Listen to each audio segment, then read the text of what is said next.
So Tottenham had a poor performance again versus Rangers, and to be honest, it was an undeserved draw.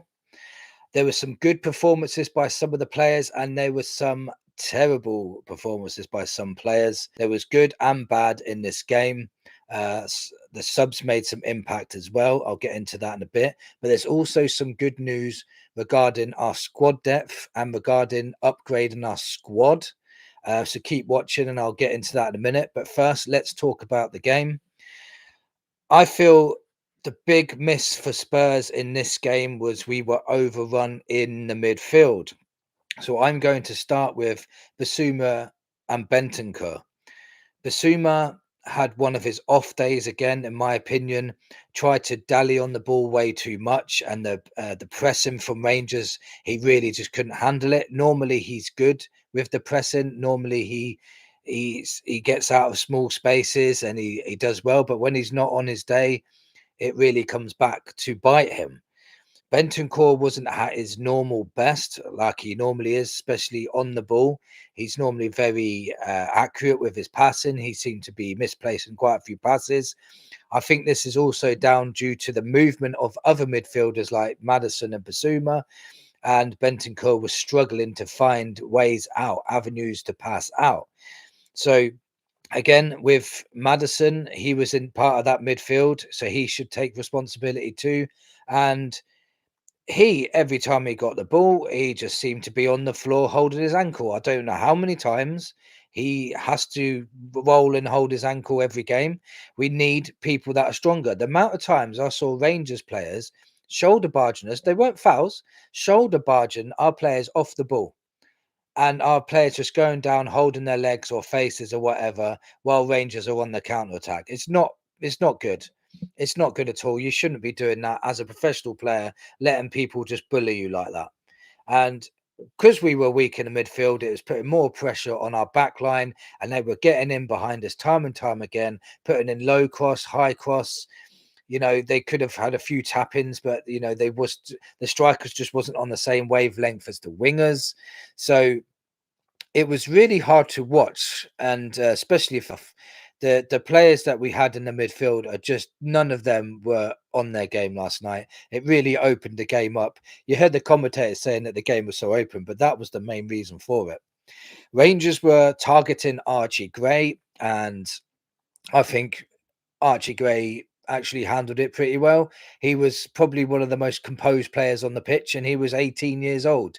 Yes, he gave the ball away a couple of times. Yes, because he's trying to play it forward.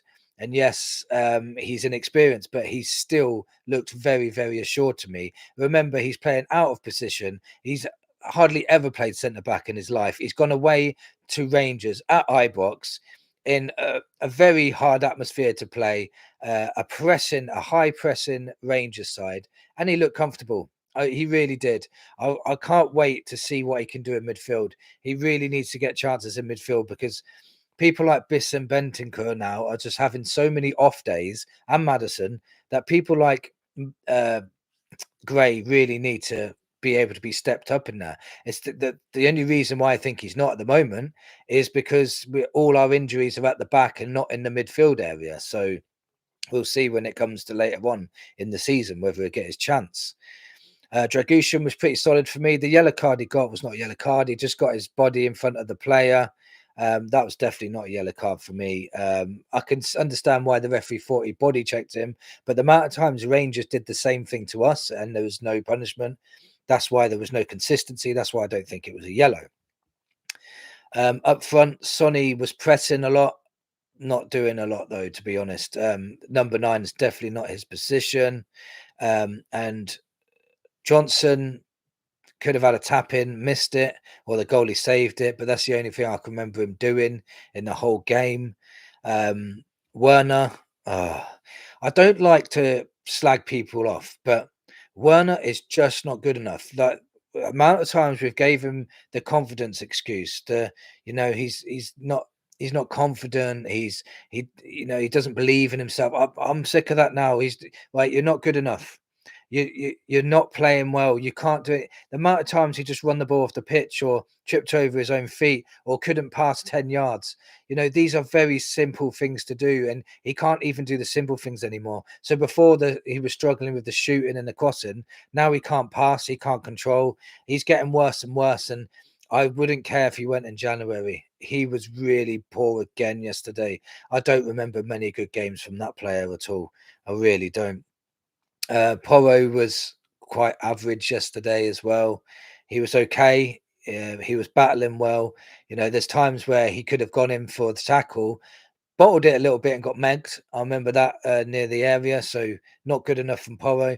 Udogie is going into the midfield, and he's been told to do this by Ange. So Ange has to take a little bit of responsibility for this too.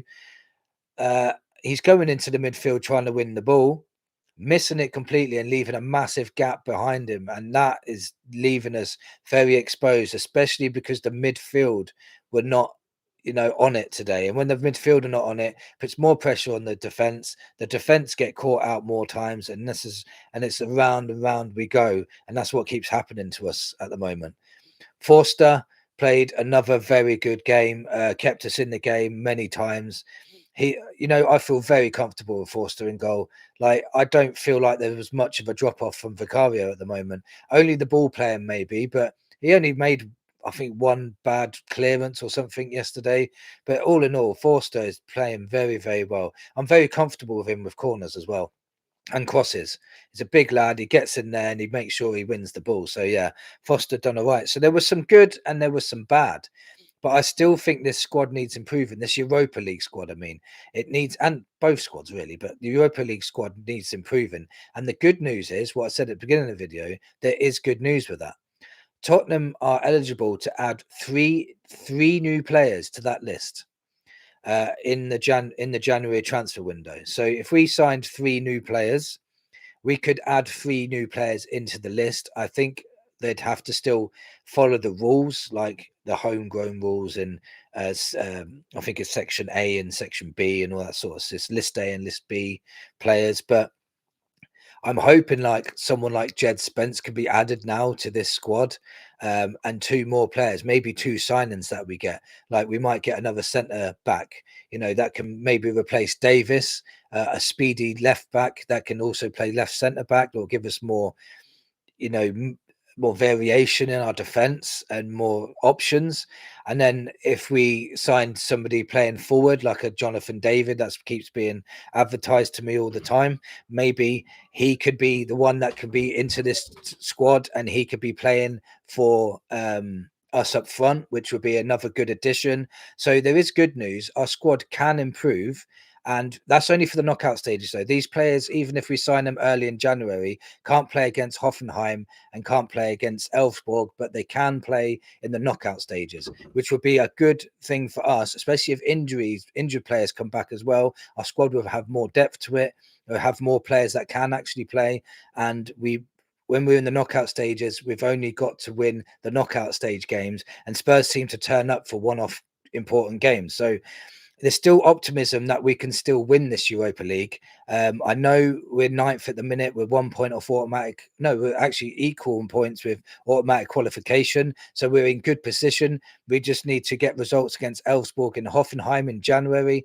If we do that, we are through automatically into the last 16.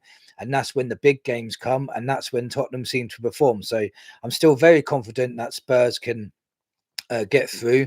Poor performance again yesterday. That seriously needs to improve. We've got a big game next Thursday against Man United, so I'm assuming we could have rests on Sunday. There might be some players rested on Sunday, but there's just not many players to rest, to be honest. We have to keep playing the same team all the time. But big game next week. We're in good stead in the Europa League. If we can get through next week to the semi-finals, then we're doing well in the cups. Let me know in the comments what you thought of the game yesterday and what you think of these new additions and who would you add to this European squad. And come on, you Spurs.